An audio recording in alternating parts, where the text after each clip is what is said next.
अभी अभी समाजवादी पार्टी को छोड़कर रामहरि चौहान जो बहुत पुराने नेता हैं वो छोड़ दिए हैं समाजवादी पार्टी को।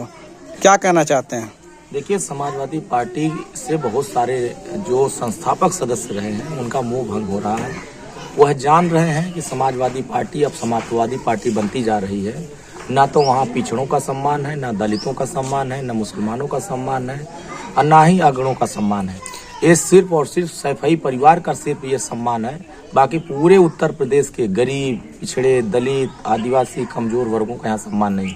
तो जिस तरीके से श्री रामहरि चौहान जी ने कहा है, मुझे ऐसा लगता है कि समाजवादी पार्टी की सरकार में हत्याओं का बाजार था। वहाँ त्राही त्राही जनता उत्तर प्रदेश की कर रही थी। हर तरफ लूट, चोरी, डकैती, छिनैती, अपहरण, बलात्कार, दंगा, गुंडागर्दी चरम पर था। उसी के शिकार जो श्री रामहरि चौहान जी कह रहे हैं कि समाजवादी पार्टी का जो रवैया था, इसी आधार पर यहाँ स्वर्गीय कपिल देव यादव की जब हत्या हुई थी तो उसको न्याय दिलाने के लिए तमाम समुदाय के लोगों ने इकट्ठा होकर उनको न्याय दिलाने का काम करना चाहते थे, लेकिन समाजवादी पार्टी की सरकार उनको न्याय नहीं देने का काम की। आज जिस तरीके से रामहरि चौहान कह रहे हैं, मुझे ऐसा लग रहा है कि ऐसे तमाम आहत लोग हैं जो समाजवादी पार्टी के इसी रवैये से आहत होकर के कि ना ही यहाँ पिछड़ों का सम्मान होगा, ना ही हम उनके साथ रहेंगे। तो हम तो ये तो हमको लग रहा है कि पूरे उत्तर प्रदेश के पिछड़े वर्ग, जो पीडीए का नारा समाजवादी पार्टी का चल रहा है, ये सिर्फ छलावा का नारा है। ना तो वो पीडीओ को हिस्सा देना चाहते हैं, ना दलित को हिस्सा देना चाहते हैं, ना मुसलमान को। इनकी सरकार थी तो कहे कि हम 18% मुसलमानों को आरक्षण देंगे, हमारी सरकार बन जाएगी।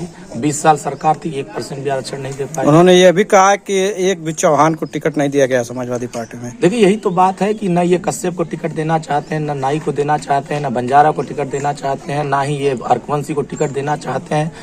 मूल रूप से ये अति पिछड़े वर्गों की दुश्मन समाजवादी पार्टी है। मूल रूप से पिछड़े वर्गों की दुश्मन समाजवादी पार्टी है। वो नहीं चाहती है कि गरीब, कमजोर, पिछड़े दलितों का कल्याण हो। इनकी सरकार थी तो इनके कार्यकाल में आरक्षण पिछड़ों का खत्म किया गया। 3 अक्टूबर 2013 को इलाहाबाद हाई कोर्ट ने कहा कि जो मजबूत जातियां हैं वो आरक्षण का लाभ ओबीसी में ज्यादा उठा रहे हैं, इनके आरक्षण पर रोक लगाई जाए। जो कमजोर जातियां हैं, 79 जातियां, उनको आरक्षण का लाभ देकर के ऊपर उठाया जाए। तब तो आरक्षण खत्म कर रहे थे समाजवादी पार्टी के नेता, और आज कह रहे हैं कि एनडीए की सरकार बन जाएगी तो आरक्षण समाप्त हो जाएगा। समाप्त करते खुद हैं, और आज जब सत्ता से जनता ने बाहर कर दिया तो ये आरक्षण का झूठा वादा करके ये जनता को बरगलाने का काम कर रहे हैं। मुझे ऐसा लगता है ना तो आरक्षण खत्म होगा, ना संविधान खत्म होगा। उत्तर प्रदेश से समाजवादी पार्टी जरूर समाप्त होगी, क्योंकि उनके डोएटेड कार्यकर्ता, चाहे वो विधायक हो, सांसद हो, मंत्री हो, जमीन से जुड़े हुए कार्यकर्ता, उनसे मोह भंग करके वो एनडीए की तरफ देख रहे हैं कि विकास की यात्रा के साथ हमको जुड़ना है, देश के प्रधानमंत्री मोदी जी की योजनाओं के साथ जुड़ना है, और जन जन तक जिसका सम्मान हमारे मोदी जी, माननीय ओम प्रकाश राजभर जी करते हैं। हम पिछड़ों का सम्मान करते हैं। हम तो दारा सिंह चौहान चुनाव हार गए थे घोसी लोक विधानसभा क्षेत्र से, लेकिन देश के प्रधानमंत्री, उत्तर प्रदेश के मुख्यमंत्री उनको सम्मान देने का काम किया।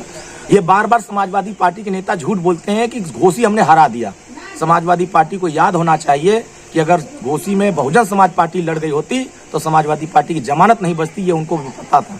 लेकिन क्या है कि जनता को झूठ बोलने का जो उनका एक ट्रेनिंग है, वो बार बार झूठ बोलते हैं। एक वीडियो फैला रहे हैं समाजवादी पार्टी के नेता, भारतीय जनता पार्टी को और एनडीए गठबंधन को बदनाम करने के लिए कांग्रेस पार्टी के नेता एक वीडियो फैला रहे हैं, जिसमें ये बार बार कहा जा रहा है कि सुहेल देव भारतीय समाज पार्टी कार्यकर्ता ठाकुर को गाली दे रहा है। मैं साफ कहना चाहता हूं, ये समाजवादी पार्टी का षड्यंत्र है, समाजवादी पार्टी की साजिश है। समाजवादी पार्टी के नेता खुद इस तरह का वीडियो बना करके माननीय ओम प्रकाश राजभर जी को बदनाम करने का काम कर रहे हैं। ऐसे लोगों से पूरे देश के लोग ये बात जान चुके हैं कि समाजवादी पार्टी के पास विकास का कोई यात्रा नहीं है, विकास का कोई सोच नहीं है, न विजन है, न सिद्धांत, न नीति है। उनकी सरकार में जितनी तरीके से गरीबों के साथ जमीन लूटी जाती थी, आज भी वहां याद है। यही मऊ जनपद में उनकी सरकार में दंगे होते थे, गरीब मारे जाते थे, न्याय नहीं मिलता था, आज भी उनको याद है। हर थाने पर गरीब पीटा जाता था, गरीब को इंसाफ नहीं मिलती थी, आज भी याद है। इसी तरीके से हत्याएं हो जाती थी पिछड़े वर्गों की, दलितों की, कोई सुनने वाला नहीं होता, आज भी याद है। वही दर्द तो वो बता रहे हैं आने वाले समय में। रामहरि चौहान ने कहा कि तत्कालीन विधायक कपिल देव यादव की जिसने हत्या कराई है और जिन लोगों ने षड्यंत्र रचा है, और वही लोग राजू राय के साथ हैं।